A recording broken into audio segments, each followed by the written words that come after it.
1 in 3 people, actually much more than that if we're talking about young people, feel so much stress that they say most days they're completely overwhelmed.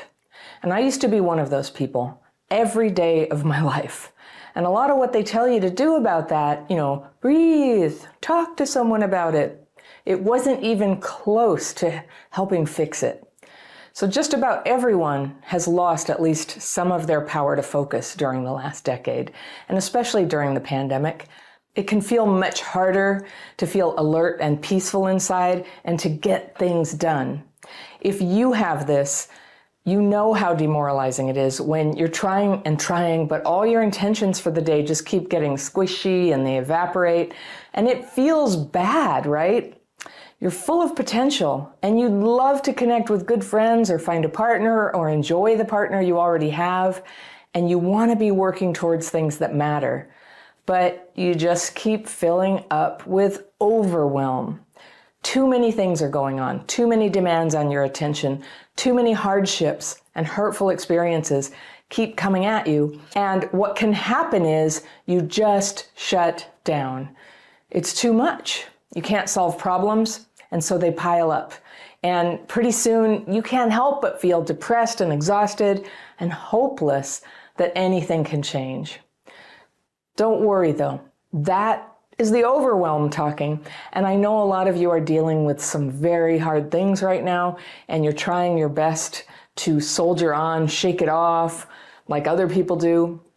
But this is what's important to know. When you get stressed, it triggers something that other people don't have.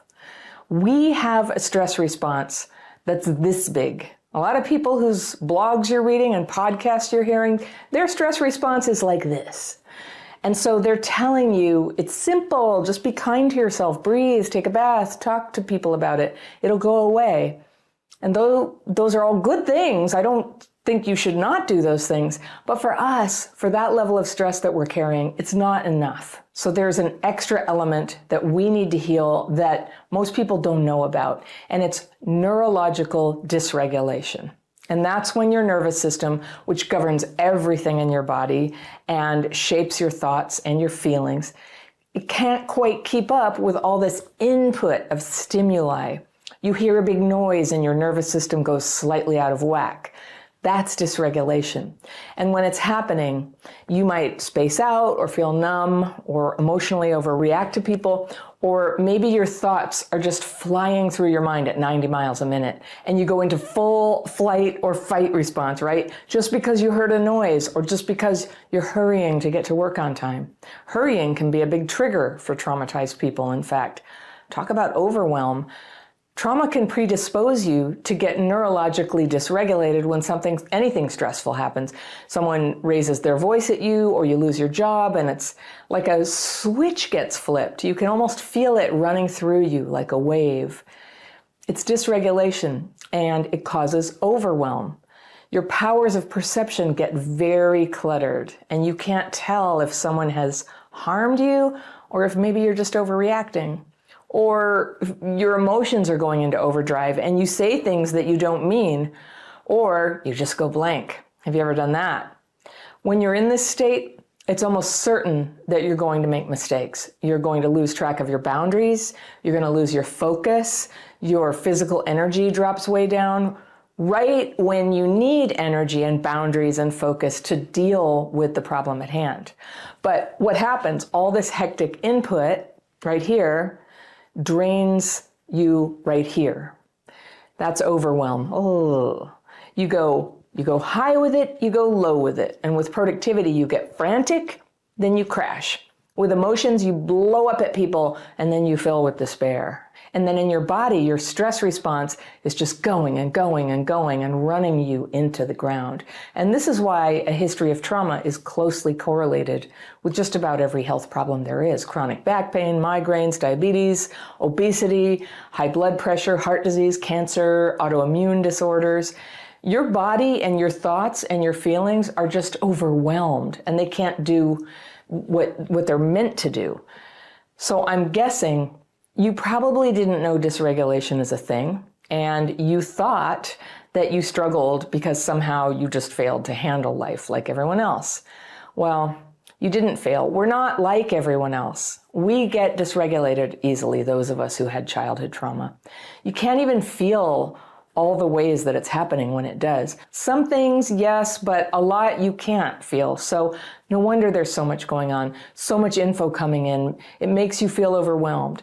Now, the people who tried to help me back when I was younger were showing me what worked for them, and assuming if it didn't help me, I was being difficult or dense, or maybe I just didn't want to heal, or they thought I was crazy maybe. And what they didn't know, because nobody knew until fairly recently, that what's going on in a lot of people, especially people with past trauma, is nervous system dysregulation.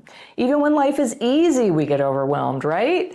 And then you're overwhelmed all the time, and that causes life to get harder, and you end up with a lot of problems around relationships and health and family and work and money. And then these problems start compounding the overwhelm that you already have in your nervous system, and it gets even worse. But don't worry, just knowing the signs that you're dysregulated can help you. You can say to yourself, oops, I'm feeling overwhelmed. This must be dysregulation. Just naming it can take, half of the pressure off you when it's happening. Half is a lot. Like, you can probably manage that much overwhelm, right? And you can then notice how overwhelm shows up in you, so you can work on a plan to bring that level of overwhelm down. So what are the signs that you're overwhelmed? Okay, here are some. Racing thoughts, difficulty solving problems, completing tasks, excessive anger, from snapping at people to actually raging at them, feeling a sense of urgency even when there isn't any, having ADHD type symptoms. You can't focus, you can't complete tasks, always putting out fires with a loss of ability to see the big picture. You're just running from emergency to emergency to emergency. And that leads to another one, another sign that you're overwhelmed, which is you're chronically amped up. You're feeling the adrenaline. You're maybe even getting addicted to it. Alternatively, you can't get off the couch, right? You're just down and depressed and unmotivated. Procrastinating and avoidance are signs of overwhelm. Feeling chronically exhausted. The feeling of being defeated and hopeless, that's often part of it. Digestive distress, like both ends not going well. Headaches, chronic pain with little known origin. Getting sick easily. Attempting to escape, just like going into fantasy or running away without telling anybody where you're going, not ghosting people, that's escaping through, or you could be also escaping through unhealthy self-soothing behaviors, eating, drugs, drinking, that kind of thing. Surrendering boundaries easily, that's a really dangerous one. There's high consequences to that one. Withdrawing from social interactions, having dark thoughts and pessimism, losing your interest in things you used to enjoy, and a growing sense of shame about your overwhelmed behavior. Now, before I understood overwhelm and dysregulation and CPTSD, I was carrying a lot of shame because I couldn't understand why I was always so frantic and always seemed to have so much drama in my life. And I get it now. And I totally forgive myself, because the fact is I was carrying a lot of trauma from abuse and neglect in my childhood, and then from living my life in a dysregulated way for a lot of years. I didn't know.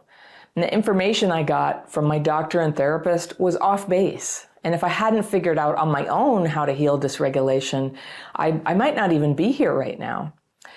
So here's my first secret for healing overwhelm. If there is not a genuine crisis demanding frantic action from you right now, your overwhelm is probably because you have trouble processing all the inputs, the noises, the bright lights, the bad fears, the worries about money, a bunch of people talking to you at the same time. I have that. I get very overwhelmed by that. These are what I call inputs, and they can add up so that they are just too much for your easily overstimulated nervous system. Now, when you're not dysregulated, you're probably pretty good at dealing with noises and stressful experiences. You see them, you feel them, and then they move downstream into the memory bucket. You remember that they happened, but you're not at the effect of these experiences. But trauma in your past can leave you prone to getting dysregulated. It happens more easily to us, and it can last longer and be harder to come back out of, which can block that downstream movement of our thoughts and experiences. You're thinking about them that day, and then they go down. The emotions and the thoughts from yesterday and the day before, they're banging around, they can't get downstream, and it just becomes too much. And this produces a feeling of overwhelm. Now again, not all overwhelm is because you're dysregulated. Life gets genuinely overwhelming sometimes. We lose our job, there's a natural disaster, a relationship ends, we find out we're seriously ill. But think about it, even in those situations, you're going to need to seek help and deal with your other responsibilities and take care of yourself and put one foot in front of the other. And all that is very hard to do when you're dysregulated and in a state of overwhelm. So it's a vicious circle. Stress makes you overwhelmed. Overwhelm keeps you from solving the problems that are causing stress. The inputs are jamming up in your nervous system, and your nervous system just gives up. It tips over into dysregulation. I do sometimes still get dysregulated, and I notice that it kind of spreads like a blob of ink in water. I can feel it running through my body, sort of like a migraine starting. It does feel like that. And you can't stop it. Like once you're aware that it's begun, you can't really stop it. But here's the good news. You can learn to re-regulate. And when you do this, you can quickly recover some of your cognitive powers and your emotional equilibrium, so you don't lash out, you don't destroy relationships while you're having a feeling. You can just be normal and have a normal amount of, we'll call it whelmed. You're just whelmed, but not overwhelmed. The silver lining here is that because dysregulation can overwhelm virtually every part of you, the solution can also begin in any part of you, anywhere, wherever you see the opportunity. You don't have to solve things in the right order. You don't have to solve all your problems at once. You don't have to love yourself first. You don't have to lose weight first, or have a job first, or feel better first. You don't even have to see a therapist first. You can start coming out of overwhelm today, and from where you are, just start feeling better. Here are some things you can try. Think about all the inputs, the stimuli that sometimes feel like too much for your senses. Is it going to parties? Is it loud noises? Is it multiple people talking at once? You don't have to avoid these triggers to control them. Just acknowledging them can help you detach a little bit when you start to feel overwhelmed. And you can remind yourself, yeah, there's a lot of noise in here in this room, and it's making me feel a bit overwhelmed. And sometimes just doing that, it's enough, noticing it, that the overwhelm begins to subside. Also, when you're overstimulated, you can take a short break from sensory input, wearing comfortable clothes. You can dim the lights or turn them out. You can turn off your phone or put it in another room. You can extend this little break into a full hour or a full day when you need a fast from your full load of inputs. You just want to give your nervous system a rest. If you're driving, try not listening to music or podcasts or talking of any kind. Just focus on driving and see if that doesn't help you stay calmer inside.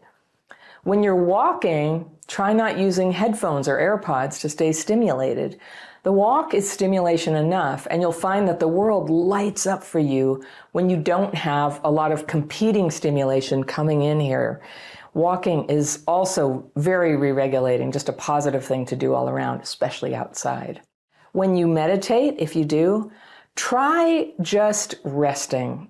You could focus on breath, you could use a mantra, but I recommend while you're trying to bring your inputs down, don't use recorded music or guided meditations where someone's talking. You don't really need to push yourself along there. Sometimes when you're overwhelmed, what you just need is rest. You can also try not speaking your agitated thoughts. Talking about trauma and things that make you angry or sad or worried can actually be triggering. Sometimes what you need more than talking about it is just to feel supported and connected. That's often what we're reaching for when we talk. And being supported and connected doesn't depend on you voicing the distress in detail. You know, when I talk about bad things while I'm overwhelmed, I can get very negative. I mean, I can really like sort of lose my bearings and just think this world it's just so terrible, everything's so bad. Almost like I'm hypnotized. And it works against what I'm trying to do, which is to come back to present time, where I can feel myself, I see my options, and I take good actions that are in, my best interest. Now, if you haven't tried my daily practice techniques, it is a structured way to express and release the distress that you have in here, and then give your nervous system some rest and recovery and meditation. That's totally what it's for. And a lot of people with trauma find meditation really hard, right? Because our minds are so chattery.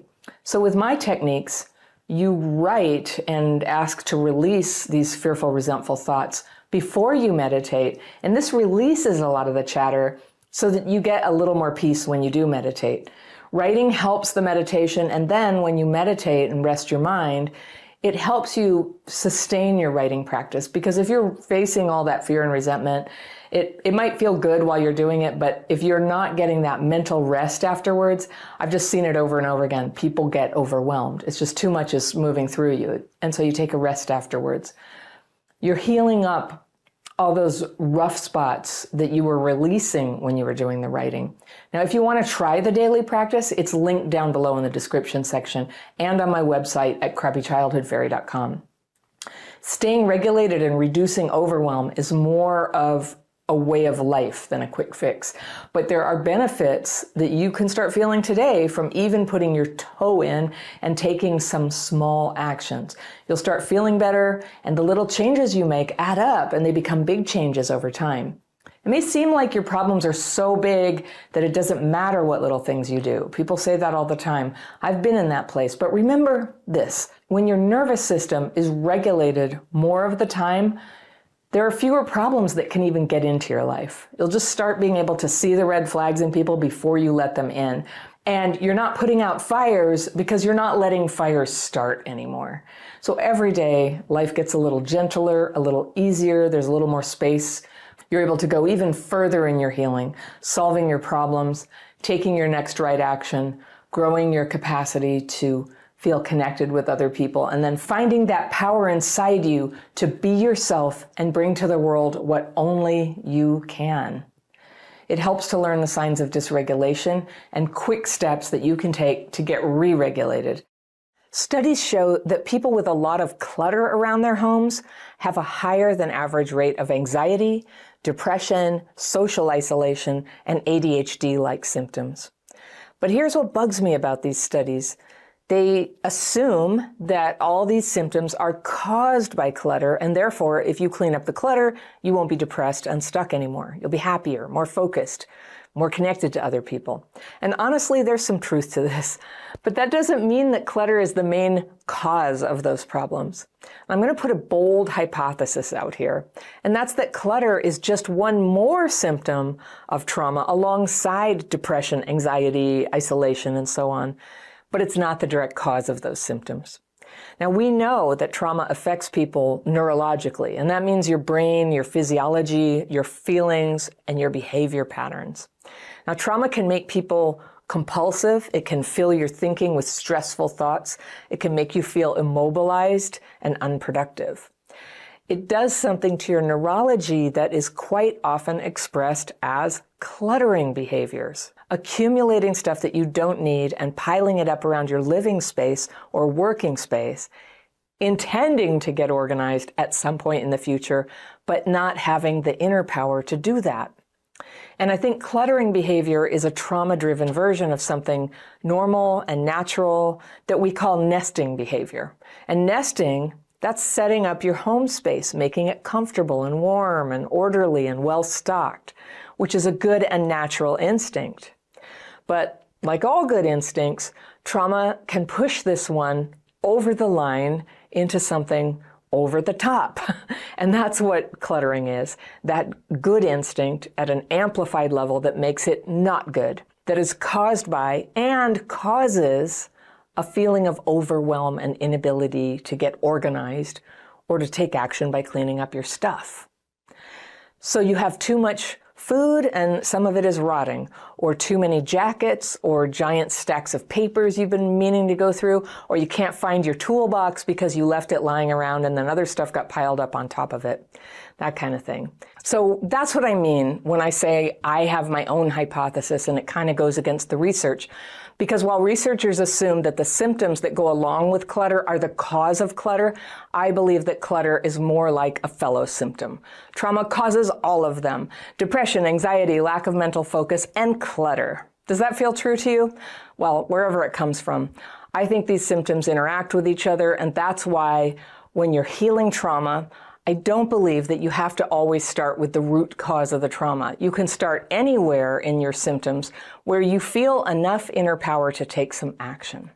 So are you ready to throw out the old vegetables in the fridge and clean out those icky drawers? That's a great place to start. Do you have a couple of hours available to organize all your unsorted papers into separate stacks of, trash, file, and do something about? That's also a great idea. And you know what? Both of those actions would almost certainly lift your mood and improve your ability to focus. Decluttering is a powerful re-regulation exercise with very good fringe benefits of, like, your bills get paid.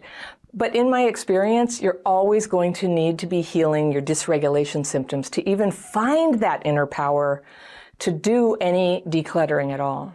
Because that's the problem, right? You know you should declutter, but you have a lack of power to do it. Not doing it makes all the other problems in your life a little worse. Now, hoarding is like a separate thing, and it's harder to change, and I'm not really talking about that here today, but in that one, it's not only is there a lack of power, but there can also be a distortion in the thinking that it needs to be done. It just seems like, no, everything as it is terribly important. So I'm distinguishing clutter as like, no, you agree it's a problem. I wish I didn't have all this stuff piled up. I can't find my keys. So you agree it's a problem. It's a lack of power. So getting that inner power moving and accessing it, that's how you're going to be able to declutter. And with that power moving, activated in you, you'll also find that your emotions get lighter, your mind is more focused, you feel calmer, and you feel more open to new experiences and letting people into your life. I mean, have you ever had that? It kind of goes together.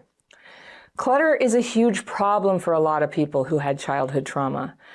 And it's not just the physical space and belongings that could be called clutter, right?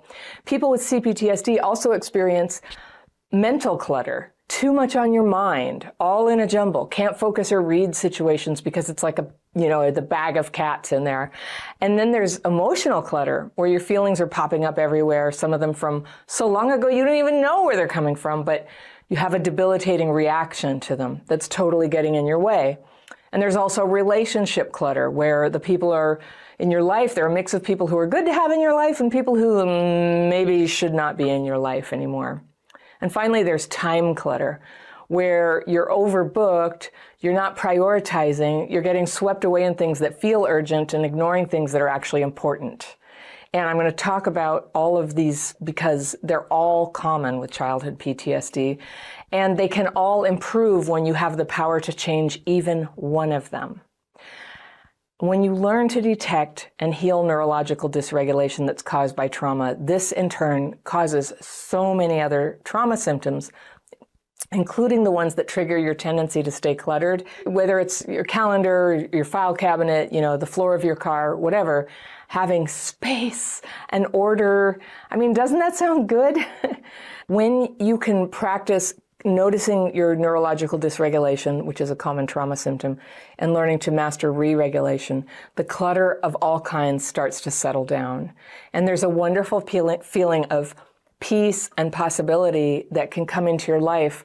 And that's another source where that well, where your inner power comes from, it begins to fill up because there's peace, there's visual space around you, and there's time. So let's start with physical clutter. And I'm talking about belongings just strewn around your physical space, in your house, in your yard, in your car, in the place where you work. And it's visually chaotic. It's full of things that you don't actually use or need, and that makes it hard to find what you do need. Like, do you keep huge boxes or racks of multiple sizes of clothes in case you lose weight or gain weight, even though the clothes that don't fit now are old and out of style?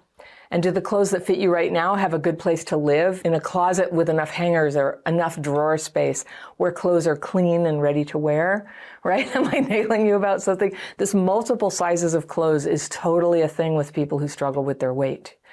That you never really know, like what size, sometimes it'll come down for a while, it goes back up. And that's one of the beautiful things when order comes into your life around food, and it can be a long time coming. This is the thing that goes along with trauma quite a lot, like sort of clutter of the food, clutter of what you choose to eat and what you have available to yourself. But then that has this effect on clothes. And it can mean lots of boxes and cramming in closets, and then a weird whole segments of your closet that are sort of shame portions, clothes you can't get into. And what you can do with clothes that don't fit right now is you can put them away. It's okay to put them away, but put them in a way in a stored fashion and not just piled up everywhere and trying to figure it out. And every time you try something that's the wrong size, you feel bad about yourself. Like, why do that to yourself? Do you pick things up at thrift stores or left on the street? Like where I live in Berkeley, that's customary. Like even in fancy neighborhoods, when people have something that still has use, they put it out on the street. And so yesterday, or the day before, I was taking a walk and somebody had put out a bunch of, they put out like a plastic thing with different silverware. There must have been 30 knives, 30 forks, like the whole thing. And actually a year ago, we were really short. We have a lot of big potlucks and things, and we were short on having enough silverware. And so I bought some. I got some at Costco. It was cheap. We have abundant silverware, but it's like this leftover feeling like we don't have enough. I picked it up off the street and I'm holding it because I have adult sons, right? I'm like, well, maybe as they go out on their own, they're going to need silverware. I don't know. But my husband's like, you did it again. You did it again. I grew up very poor and we often didn't have enough. And it's really hard for me to walk past stuff that's on the street being given away for free without thinking, I don't need this right now, but I could. And what if I did? And I should have this now. And then it becomes clutter. And so I'm lucky that I have this giant garage that I can put stuff that I don't really use in, but every year or 6 months, I have to go in there and start putting stuff back out on the street.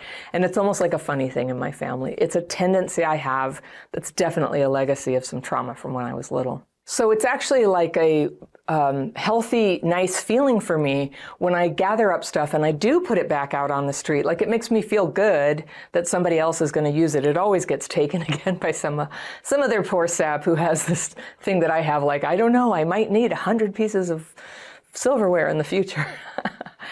Or it can also be nice to donate stuff. You can donate it to Goodwill. And if the stuff is decent, you get to add up the math with fair market value, and that's a tax deduction if you itemize your taxes.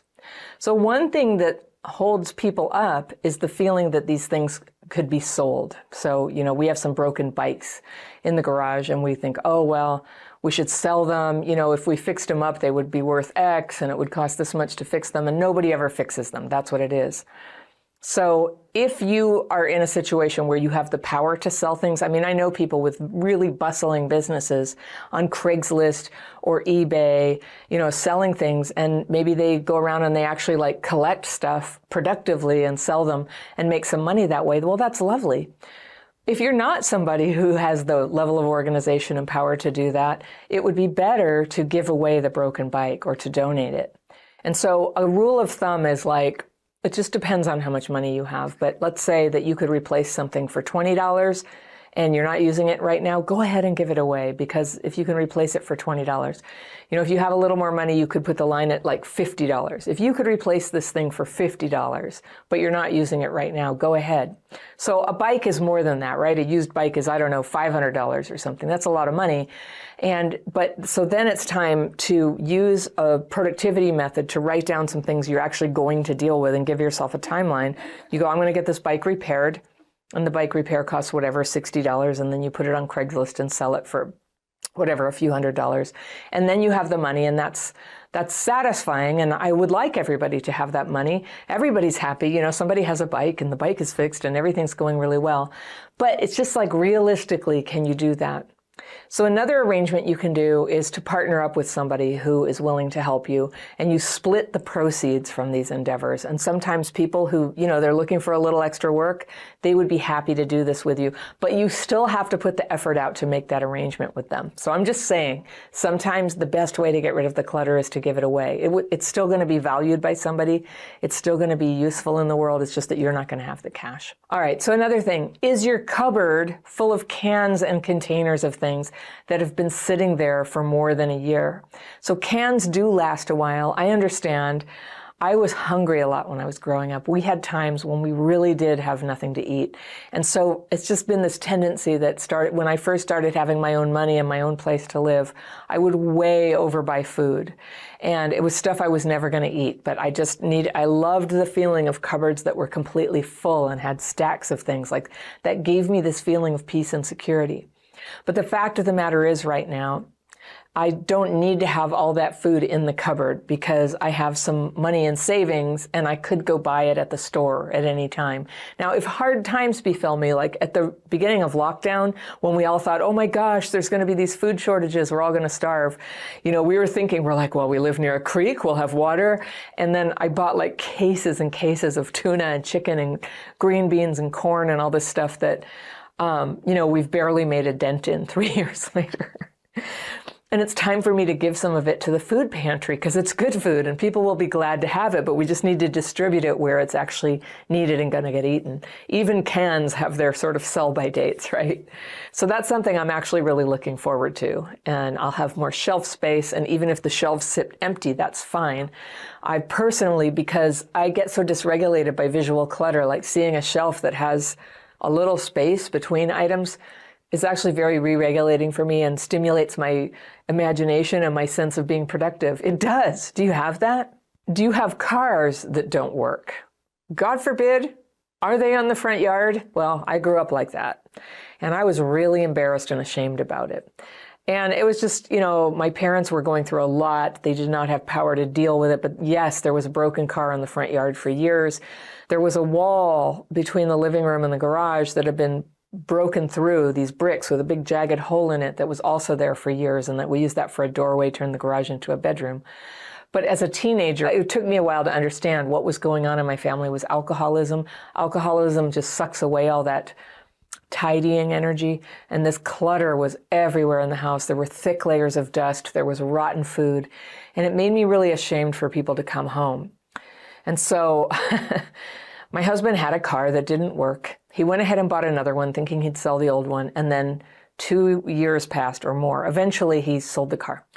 So good news, he eventually sold the car, but it got covered with leaves. The neighbors began to complain. The city came and was putting tags on the car. And it was really this huge source of old shame. Well, there was I think some of it was legitimate present day shame, but this old childhood thing about being like the most screwed up family on the block. And the neighbors themselves were complaining. It was, it was beyond even my standards. And that level of clutter to me, it made it feel like we also were counting on having the money from that car, and we had a plan for that money, and we couldn't go forward with the plan for the money because we didn't have the money because we had this car, and we kept paying registration on it. And that kind of thing was very demoralizing to me. A lot of my healing from complex PTSD has to do with getting competency and mastery over managing life in these areas that were not totally together when I was a kid. Like I always have car insurance. I always see the dentist every 6 months. Even when I was a single mom and it had to go on my 3rd credit card, I took my kids to the dentist all the time. When I was a kid, I had very rotten teeth. And finally, a relative stepped in and paid for me to have like huge amounts of dental work when I was like 8. I had to have like 4 crowns by the time I was 8 because nobody was brushing my teeth, And so that's a thing that's always helped me feel like life is okay, life is together. Now, a car is a great example of something that's hard. Sometimes decluttering has this series of steps. And when you have CPTSD and you're having trouble holding your focus, and a task involves a whole series of steps, right? That can be very hard for a person with CPTSD. And this is where having a whiteboard or a digital online, like I use this thing called Kanban flow. I'm always telling people Kanban, and I make a list that I look at every day multiple times, and I delete things that I complete or move them into a done column.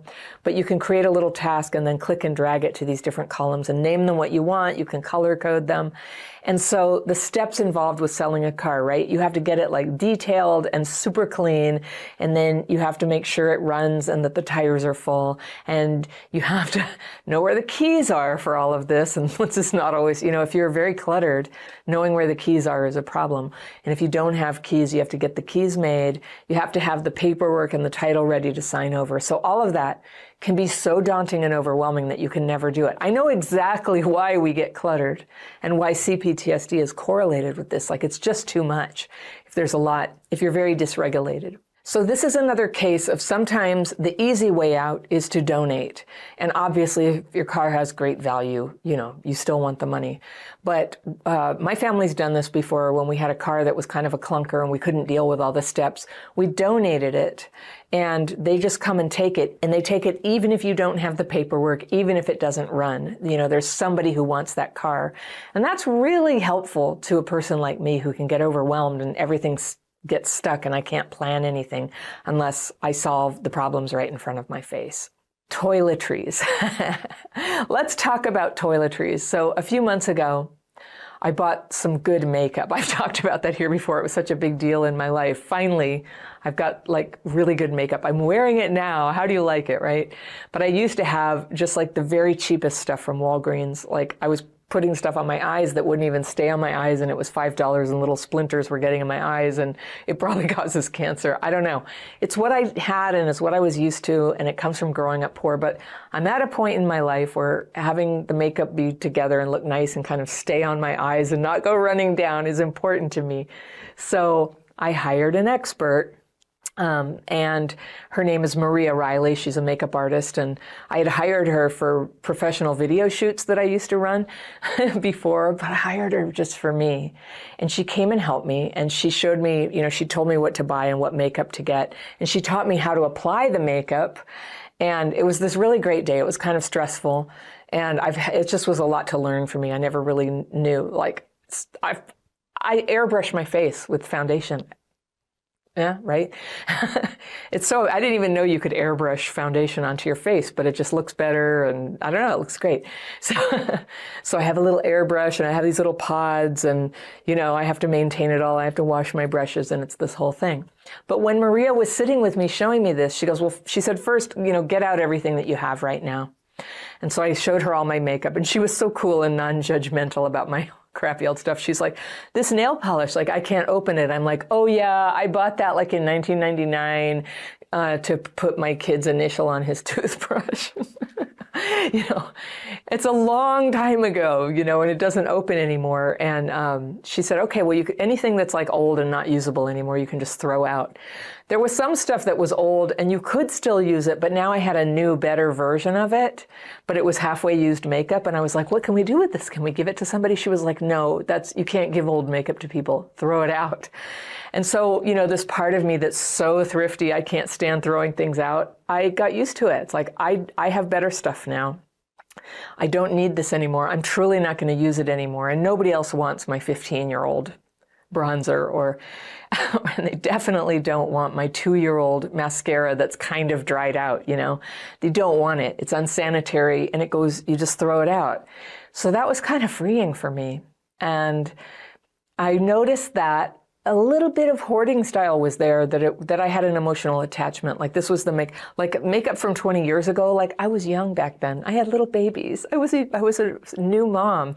And by throwing out the stuff that belonged to me at that time, and likewise with the pants I'm never going to fit into again, it just was this idea of a time that I could go back to. And I had to get it into my mind that it's okay It's okay to get rid of the belongings of that time, because the way that we can revisit those times is looking at pictures, having memories, or really just living in the present and having a good time now. There's so many ways, for example, that I'm more like a young person in my life now, in that I'm lighter hearted. I feel more free spirited. I can have fun at a party. I don't sit there just like sour, feeling like everybody hates me. Like, I'm kind of younger than I've ever been. So it's okay, not to have the belongings anymore. And I'm telling you, the pants from like 1999 and with the big bell bottoms and stuff, I don't even want them anymore. I can't button them. So, so it's all good. So those I donated. And, God help the people who actually want to wear those old pants, but maybe they do. And I just trust that Goodwill will sort it all out, and whatever should be recycled as fabric, they're going to take care of it, and I can stop grieving it or anything. But it's out of my closet. Whether it's sentimentality or fear of that you'll be in lack in the future, or feeling done with it, but not having the inner power to, just make the time and put it on your schedule and do it. Power is what you need. Whatever the step that you need to take is, the thing that's going to propel you into that step is inner power. So I'm going to talk about how to get that inner power within this video, but I just want to cover clutter a little more. So let's go over the other dimensions of clutter that hold you back and keep you from feeling open to life and ready for good things to come in. All right. One of them is mental clutter. One thing I can say from my own experience of childhood PTSD is the stuff that I'm holding in my mind can get very crowded. And I'm sure there's some sort of problem with trauma that makes thoughts and ideas, harder to sort and remember and process in a good way, to move them along. And that clutter of the mind there, it makes it hard to focus. It makes it hard to prioritize things appropriately. And it makes it hard for me to notice that I have choices when I'm feeling overwhelmed. Like the world gets very small. Like I'm just like, I'm so overwhelmed. There's nothing I can do. And then I bring that dysregulation down, and the choices open back up again. So I rely heavily on to-do lists, timers, and calendars so that I can predict when I'm clear-headed what I need to be doing each day, and then write down a plan. Now, I know not everybody is a planner. I am a planner. Plans help me get stuff out of my mind. I know if I write it down, I don't have to keep reminding myself, don't forget, drop the rent. Now, I don't always stick to my plan. In fact, I almost never stick entirely to my plan because my plans are a little too ambitious. But I don't have to waste time throughout the day trying to figure out what I need to do next. I've already put them in ranked order priority of what I'm going to do. And I declutter my mind twice a day by doing my daily practice techniques, which helps me move, fearful, resentful thoughts out of my mind and onto paper so that I have more of my mind available to actually think and envision things and do things. And there's a link to my daily practice course down in the description section of this video and all my videos if you want to try it. It's free. Anybody can try it. And that's one way to find out if it helps you too to clear your mind, is give it a try. Okay, then there's emotional clutter. And mostly by this, I mean old beliefs and resentments that once were true that you've been telling yourself and telling other people way past the expiration date. Like, did a boyfriend in high school make out with your best friend? Well, that happened to me. I only found out about it from the friend when I was an adult, and I had a good hard cry about it for 10 minutes, and I was really sad. And then for about 4 months, I couldn't let it go. I just couldn't let it go. I was really resentful. Eventually, the friendship with the friend fell apart, not because of this directly, but I think that when the truth of the relationship came out, I don't know, it just didn't hold. We've been friends a long time. But what she did, I did think a little less of her, even though it was so long ago. I mean, it was literally back in the 70s. And we did drift apart. But now, because of my daily practice, the emotions about it are just like, they're not there. I have no tears about it at all. Like, I remember it. It's a fact, but I'm not carrying this emotional clutter, this resentment at her, or this victimization like, oh, it could have been so great with this boyfriend if she hadn't come along. I have no illusions about that. Sometimes the hurtful things that happen are an indicator of the instability and ungoodness of the things in your life, the relationships in your life. And so we get emotionally cluttered sometimes when we hold on with that sort of shoulda, coulda, woulda thinking, or, they owe me an apologize. I can't let this go until they apologize. So we're sort of freezing stuff in amber emotionally, and it becomes an identity, right? And these are some of the phases I've had to go through sometimes in healing. Like, it was really healing for me at a certain point to go, you know what I am? I'm an adult child of an alcoholic. And that was like my whole thing for a while. And gradually I did a lot of healing around that and the things that go with that. And I also noticed that there's stuff going on with me that's a problem that has nothing to do with that. And to solve those problems, it helped me to free up and start going, I'm a person who has a lot of things. I've had some hard things. I've had some advantages. I will always be an adult child of an alcoholic, but that is so not my primary identity anymore. I'm a person with complex PTSD, but I'm always telling people, your trauma is an injury, but it's not an identity. It's not what you are. And so carrying all this stuff, like this terrible stuff happened, I can never change. There are a few problems in life that actually can't be changed, right? One example I use is losing a limb. You cannot get another limb, but you can get a workaround. You can often get a prosthetic that will help you do many things, and your life can continue to blossom anyway. And so that is an uncluttered approach to dealing with life's hardship, is not to carry it around forever. Like, it's always going to take some time to deal with the grief and sadness and disappointment and anger of what has happened.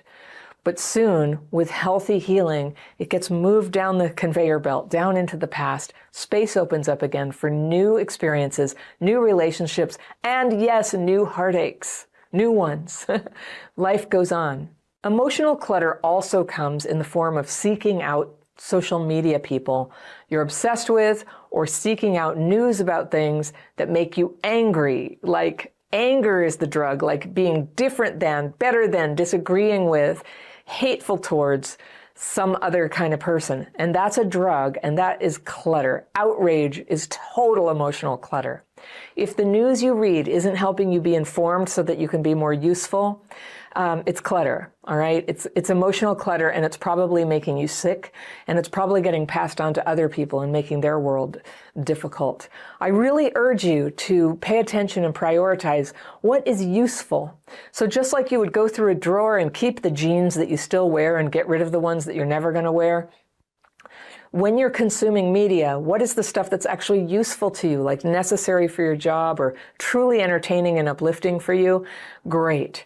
I'm all for people being informed, but we are so far beyond like being informed anymore with the level of information that is designed to agitate us and clutter us up emotionally. And the consequence of that is a lot of division and isolation. And trust me, as a traumatized person, you don't need extra of that.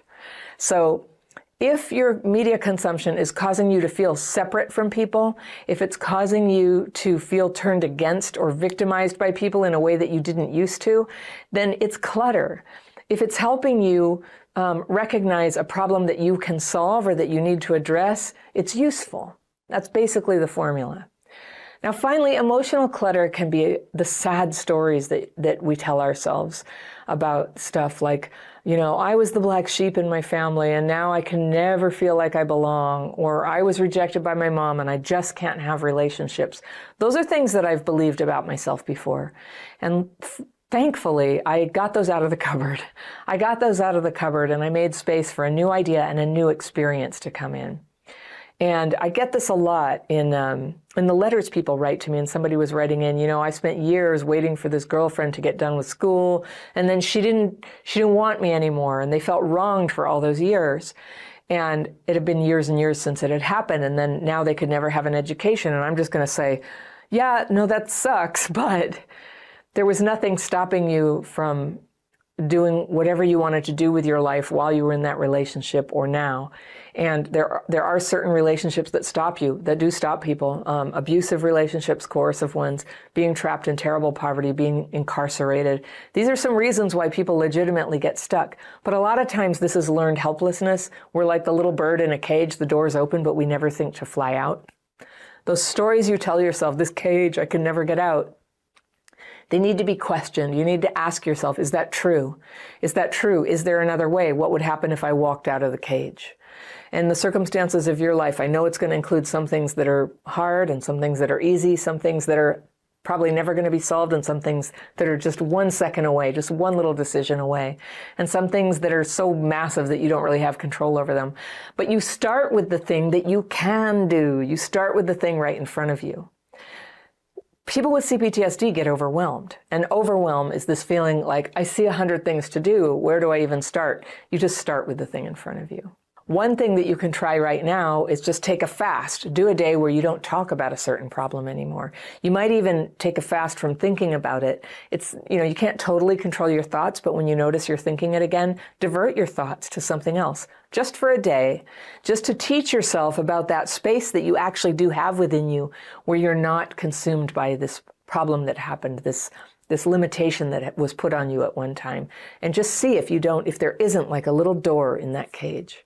There's real life possibilities in front of you right now, and to see them, you might need to move past those hurts and let them recede into the past. And I keep promising you this. I will talk about how to do that, okay? But I want to talk about a couple more kinds of clutter. Relationship clutter, and I'm talking about all kinds of relationships. Friends, coworkers, family, people in the romantic category. If you have CPTSD, chances are you have a shortage of people with whom you feel safe and good and seen and heard, who get you. And you have an abundance of people you don't like, you don't want to deal with, but you're forced to see them, either because they live in the same building as you, or you feel obligated, or they work where you work, or you carry this thing like, I don't know, it's probably just me. I should keep putting up with this person who really makes me feel terrible because it's probably just me. That's a trauma thing. So relationship decluttering means you make space in your life to enjoy people with whom you have affinity. You like them, you feel good, you inspire each other, or you have a common purpose like you're working or raising children together. And you do this by gently removing people who don't really belong in your life anymore. It's better to have fewer people who are good for you than a whole bunch of people who just make you feel relationship cluttered. You don't have to have a great reason for stepping back from a relationship. It helps to have clarity, though. And if you need clarity about who those people are, my Connection Bootcamp talks about that, so you can check that out if you're interested. All right, finally, there's time clutter. And I think this one, you know what I'm talking about. That's where you take too much on. And this is the problem of overfunctioners who get their need for approval and meaning met by saying yes to things and having accomplishments and having this sense of a very colorful, busy calendar. These can be good things, but if you're not having time for friends or exercise or learning or adequate sleep or healing your trauma, then your time is too cluttered. You need some space in your life that is unscheduled, that's unspoken for, and it's open for you to decide in the moment how you want to spend that, even if it's just sitting there staring at the wall. Because it's in those down times that you can really recharge your batteries to get new ideas, you can make changes, you could do something really big with your life that you couldn't have done when you were chained up to other people's timelines and other people's agendas. And that's one of the functions of meditation, is to sort of schedule and bring in that quiet time for that new inspiration to come in. The thing is, when you stop being cluttered all over your life, openness does come, and so does responsibility. And sometimes that urge to clutter up your mind, your heart, your time, your home, it's a way to hold life away from you. It's covert avoidance is something I call that. Life is hard sometimes. It can be triggering. And for that, what you really want is boundaries and ability to make decisions and say no. But clutter, I believe, is a low-grade barrier to keep your life manageable. I'd actually put debt in that column too, like getting in debt, staying in debt. It's a way to hold life back. I have no choices. I have to stay stuck where I am because actually thinking about my next step is stressful. It's triggering. But that's not a good way to accomplish, self-care and to treat that feeling of being overwhelmed and triggered all the way. The side effects of that, it's isolation. It's getting frozen in amber instead of growing, and it's getting isolated and making everything in the end unmanageable. It gets more stressful, not less stressful, when you shut life out. So even if you don't know what your next step is yet, consider just opening up to something better in your life, because there's greatness in you.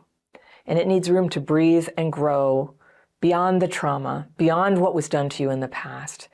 And one way that you can begin to step into that good energy of change and growth is by decluttering. You can start where you are with just one closet or one thing on your calendar that needs to be taken off, by ending a friendship that no longer serves you, or by letting go of an old grudge that you held against someone that really is not going to change anything whether you have the grudge or not. When you make space in your life, some old trauma-driven feelings and thoughts are definitely going to surface. And so to keep your decluttering steady and sustained and not fall back into it or start piling things up again in every sense of the word, you'll need tools to help you face and release the friction that arises, the feelings that used to get stuffed down by your inability to take action. Push it down, keep avoiding.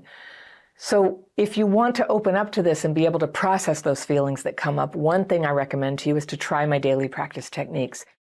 What is the biggest, most overlooked trigger for CPTSD symptoms? It's one that happens all the time, and it's a trigger for a lot of people, not just people with CPTSD. And it is hurrying. Hurrying is so normal, right? We all do it. We do it all the time. But when you have CPTSD, hurrying very easily turns into overwhelm. And though you probably think, well, it's not possible to live without hurrying and getting overwhelmed, there's so much to do, right? If you're hurrying when you're like doing your job or caring for your kids, it can trip you up and sabotage the most important things in your life because dysregulation, right? I'm Anna Runkle, also known as the Crappy Childhood Fairy, and I gotta say, I think hurrying is a massive trigger that nobody talks about. I have it bad. When I hurry a lot, because I'm always trying to do a little bit more, I bite off more than I can chew, it gets me very, very dysregulated. Now, if you don't know about dysregulation, in a nutshell, this is a sort of a core symptom for adults who had trauma as kids and others. Everybody gets dysregulated sometimes. Most people can re-regulate fairly quickly. CPTSD means we get maybe more dysregulated and it's harder to come back. And what it is if you do a brain scan, brain waves that normally are sort of operating in sync together are kind of going all over the place. We get triggered by something kicks off an emotion, usually it's not even conscious, and things start to get discombobulated there. It can also affect vital signs. It can affect blood flow. It's no joke. It's something that's strongly impacting the central nervous system, which in turn drives all your endocrine system, your immune system, your heart rate, your breathing, and your digestion, and your emotions, and your ability to focus. So it can be very pervasive, the effect of dysregulation. The trick of healing CPTSD is to be able to go, whoop, I'm dysregulated, I'm going to pull it back right now, and to learn techniques that work for you to get re-regulated. So I noticed that hurrying and getting overwhelmed was such a huge dysregulator for me that I featured it in a major video in my dysregulation boot camp. That's this course I offer, and if you want to see it, I'll put a link in it below. But just for now, I want to give you some tips on how to notice when the hurrying trigger is happening and how you can start to change that. So hurrying it's a common thing that people do. It's a dysregulator, but it's also just common. It's everything from trying to get out the door in the morning to driving in a rushed way, through traffic, gotta get there. Or just getting overwhelmed with everything that you're trying to get done in a day. It can definitely strike when you're helping kids or working with other people, multitasking, all that stuff. You start to hurry. It is a very normal thing that we do. And here's the thing, most hurrying comes not because of society, not because of technology, which some people might say, but it's from something more ordinary than that. And are you ready? The reason we have so much hurrying is procrastination. It is. We all do it. Not getting up out of bed after the alarm goes off, not getting out the door or leaving enough time to get where we're going. Do you do that? I do. And what's one huge reason we procrastinate? That's right, dysregulation. So it's a vicious circle. Procrastinating, dysregulating, hurrying, dysregulating, procrastinating, and doing it again. So our minds go down that road easily, but our minds love a sense of spaciousness in time. So taking your time is wonderfully regulating. When is the last time that you took a shower and you stopped and you just enjoyed the feeling of the water? Or you brushed your teeth without a feeling of pressure to hurry up? This pushing all the time, it can overwhelm us, and overwhelm all by itself triggers dysregulation. So our minds love doing things with careful attention, but the PTSD in us feels scared of slow, mindful processes because the bad feelings might get in. Do you have that? There have been times when I stopped to think about why I was hurrying so much all the time, and the best I could come up with was that I felt like I was being chased by emotions. And so I gave a name to that feeling, and I call it feeling like I'm being chased by a pack of wolves. And funnily enough, when I sat in meditation and I imagined wolves coming and getting me, like I just let it happen, nothing terrible happened. I mean, there aren't actually wolves. It was emotion, and it might come and get me, and it was a feeling of usually sadness, and at the very worst, I might have a little cry, and then the feeling passes. Like, it's so simple, and if you can let that feeling kind of wash through you, you don't have to hurry so much. You don't have to keep running. You can kind of just take things at a healthy pace for you and for your mind. But for a long time I was running, and I hurried, and in my kind of dysregulation, hurrying makes me start losing my keys, spilling my coffee down my shirt or in the car. So then I end up way late getting to where I'm going. And one time, in a 2-week period where I was intensely dysregulated, something really bad had happened. I was really, really in my PTSD. But I drove away from the gas station with the pump still in my car. And then I also rear-ended a truck on the freeway. So talk about those brain-wavy lines like a river running over rocks. You know, it's just like, it was so hard for me to stay focused enough to do a sequence of things like pump the gas, take it out, put it back in its holder, screw the cap on, shut the door, get back in the car, start the car, drive away, pay attention to the cars in front of me on the freeway, key thing. Luckily, no one was hurt, but it was a moment, it was a couple weeks in my life that made it very clear to me that something was wrong, And in a way, I'm grateful for those times because nobody was hurt, because they propelled me to find out what CPTSD was. I ended up getting EMDR right after that period, and it did amazing things for me because I was dysregulated by some recent traumas that had happened. So you can learn about EMDR in some of my other videos on treatments. So I'll be sure to put a link to that down below too, so you can learn about treatments if you like. But when I'm dysregulated, also some other things I do is I'll start bumping my head. I drop dishes. I'll be washing dishes, and I'm not like applying pressure with my hands to them and holding them. They're just kind of slipping out, soapy dishes. And the worst of it is I can't get anything done.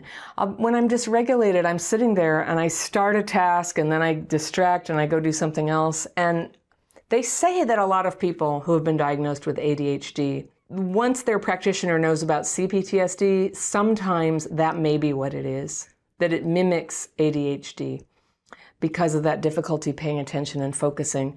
So the difference is with CPTSD, you can learn to re-regulate, come right back, and do things one at a time. I use a little task calendar called a Kanban flow board. I love it. And I tell you, I should get kickbacks because I always talk about this. There's a lot of Kanban tools, Kanban. And I write my tasks there and I color code them, and I pay attention to this list, like in the morning, in the evening, sometimes throughout the day. I delete things I complete.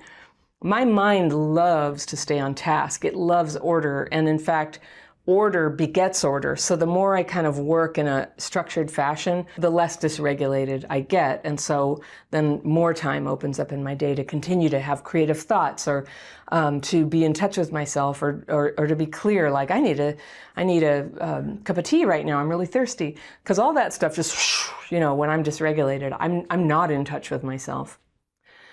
So the irony about hurrying is it just ends up making everything take longer. So you do have time to slow down. If you are from the United States, you will remember the kids' show, Mr. Rogers. And I've been talking about this again lately. I talked about it in the course on dysregulation. But I was talking about Mr. Rogers again for people from Australia and Europe who were on the call I was on. And he is one of the heroes in my pantheon of people who helped me survive my childhood with my spirit intact. And there's this beautiful documentary that came out a few years ago called Won't You Be My Neighbor?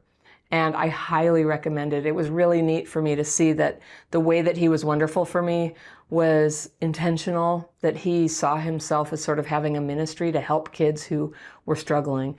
And it worked. It worked for me. There's also a movie, a dramatic movie about him where Tom Hanks plays him, and that's called, I think, Beautiful Day in the Neighborhood. And I loved that movie just as much. I cried. It was really nice. What a good person.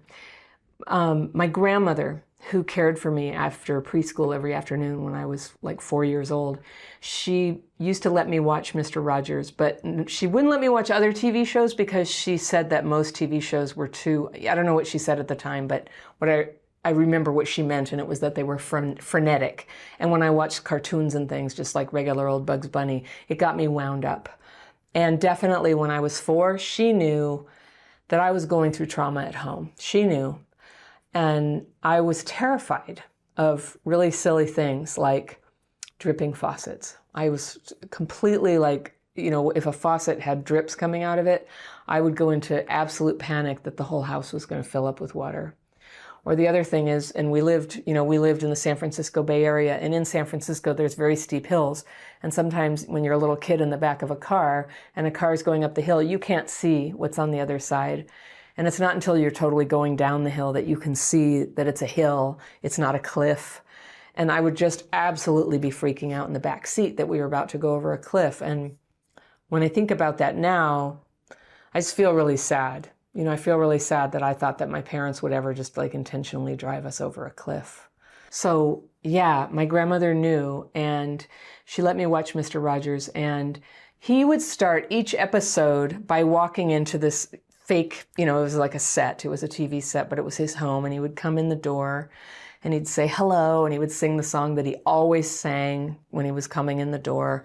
And he would walk over to the closet, and he'd open the closet, and he would take off his sport coat, and he'd put it on a hanger, and then he would take out his sweater. It was like a cardigan sweater that he wore. I think it's in the Smithsonian now.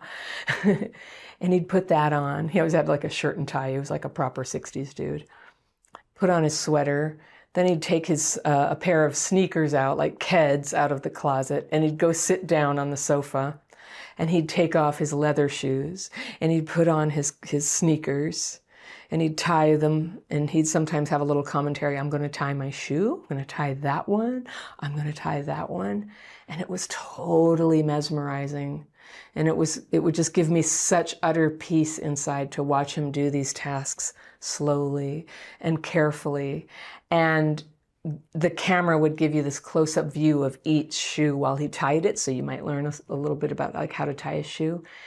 And he made that show because he knew that a lot of kids were going through trauma. And this is what he did. He hung out with us for half an hour each day. And he says in the documentary, you know, he was trying to like make you feel seen and validated. And he did. It's a great show to watch if you just want to know like how to be with kids too. How do you make a kid feel seen and validated like that? So you may have people who you loved during your own childhood, who you loved exactly because they helped you to learn to move at the right pace for your brain. Like, we don't really give thanks for that very often, but there are some people who help you move at the right pace for your brain, and those people are very comforting to be around. And a lot of people use mindfulness meditation to sort of tune in and drop back into their bodies and slowly and mindfully pay attention to what's happening around them.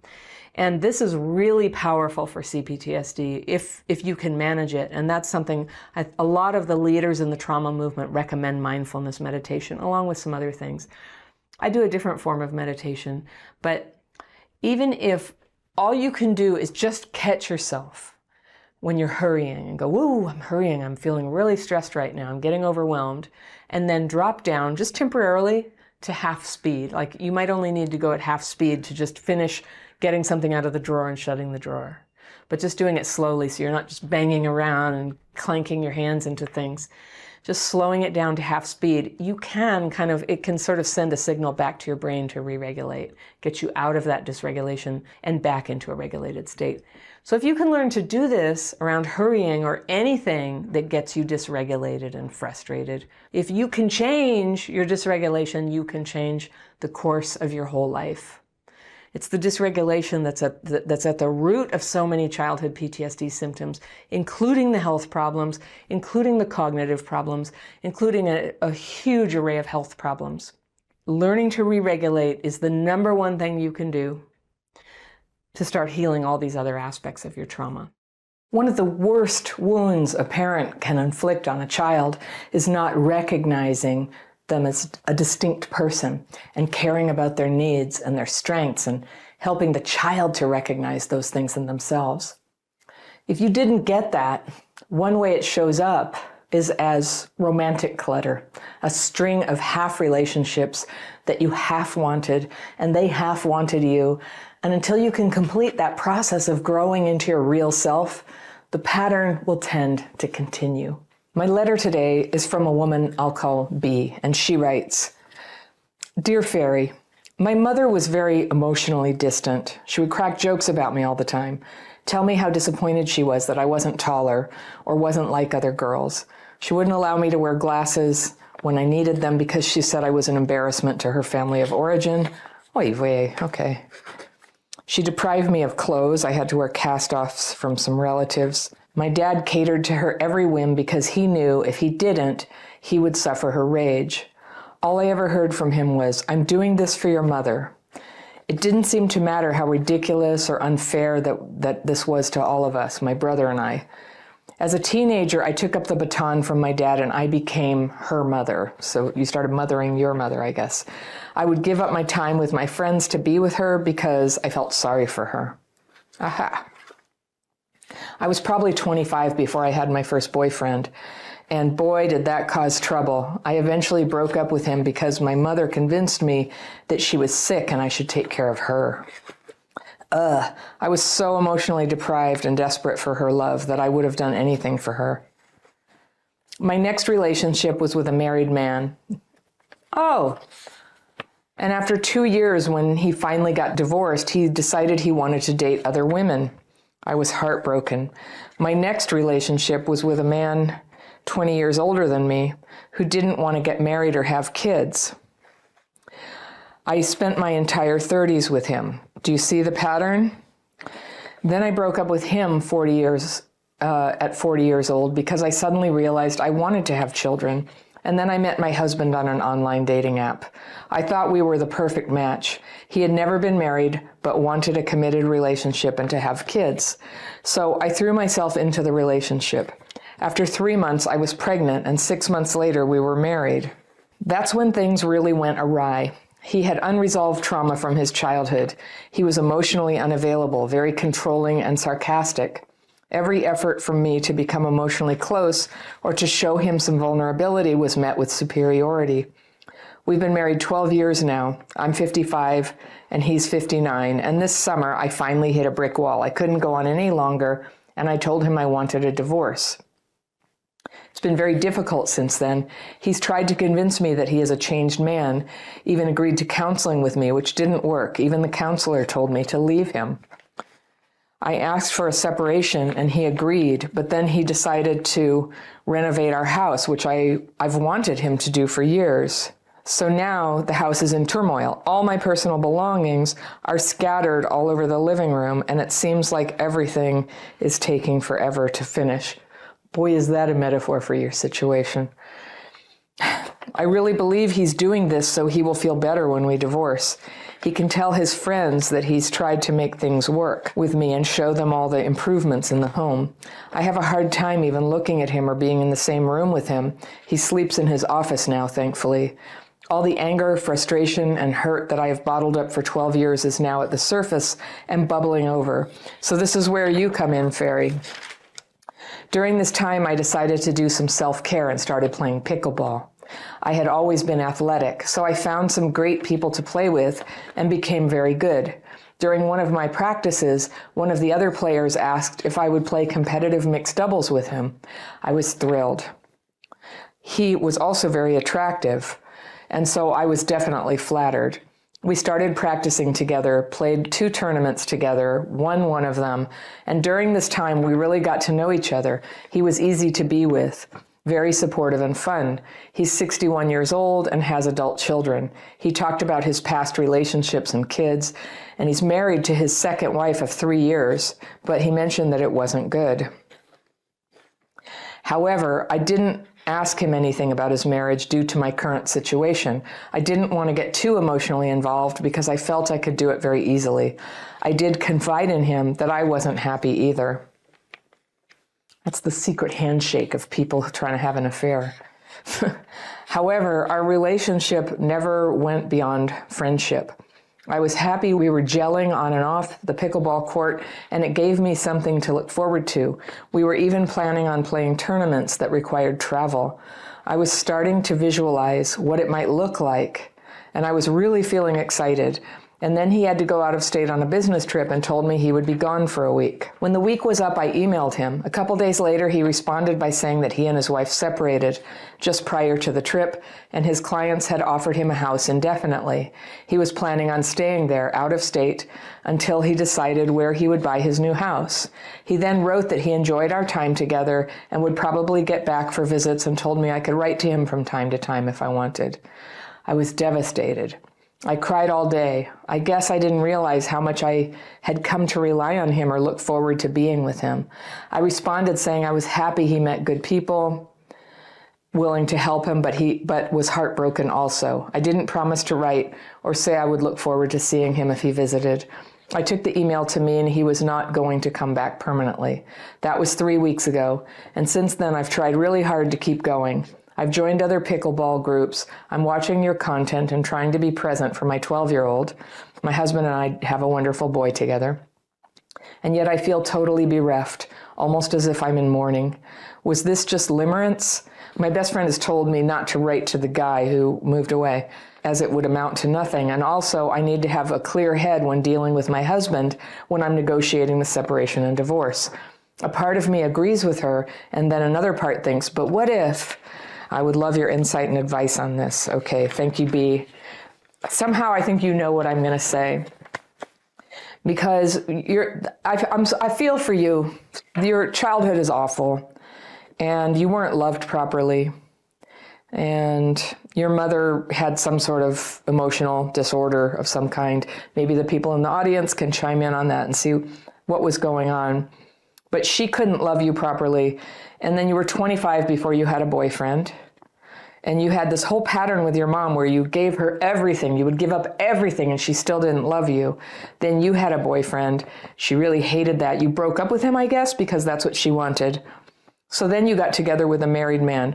So what I want to talk to you about is this half relationship thing. You had half a relationship with your mom. You lived with her. Presumably she gave birth to you, but she didn't care about you. And that you kept kind of having this pattern. And I know you don't consciously go into it. None of us do. We're not trying to recreate our childhood, but there's some way that our brain just kind of glitches. We lose our ability to reason. And there's certain things that just feel normal to us because we've basically checked out of reality. We can make it work. Everybody needs love. You need love.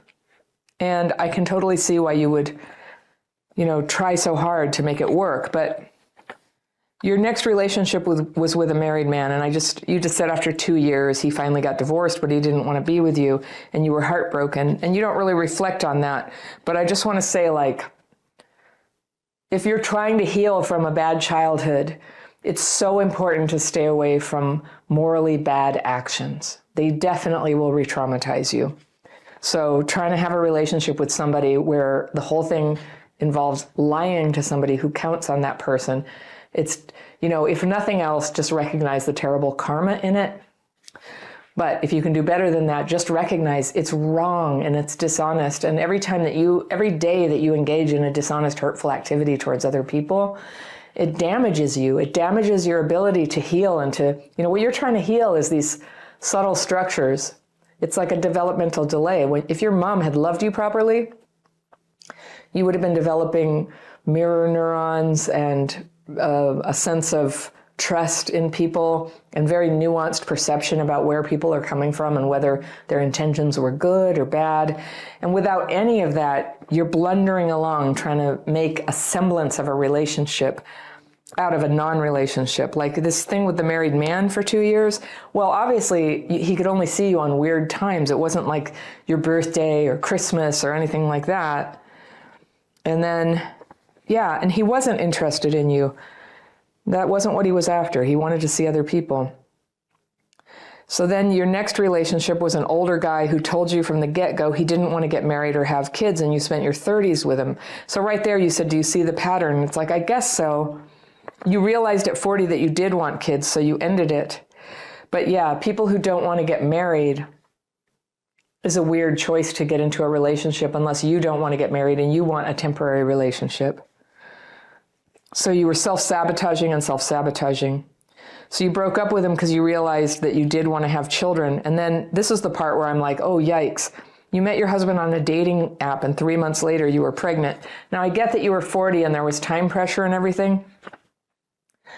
But it's so ill-advised to marry somebody after you've only known them for a short time, to get pregnant. Getting married hastily can be undone. Having a child with somebody cannot be undone. That's something that really surprised me. I ended up having 2 children with my kid's dad, and we were briefly married, but going into it, that was not at all what we intended for our relationship. It was an utter surprise. I barely knew him.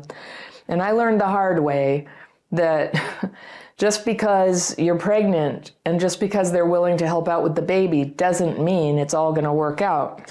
This is how people who were traumatized as kids are sort of, we cobble together life. We get the blessing of kids, at least. Phew. I'm happy for you, you have a kid, but not under the best circumstances.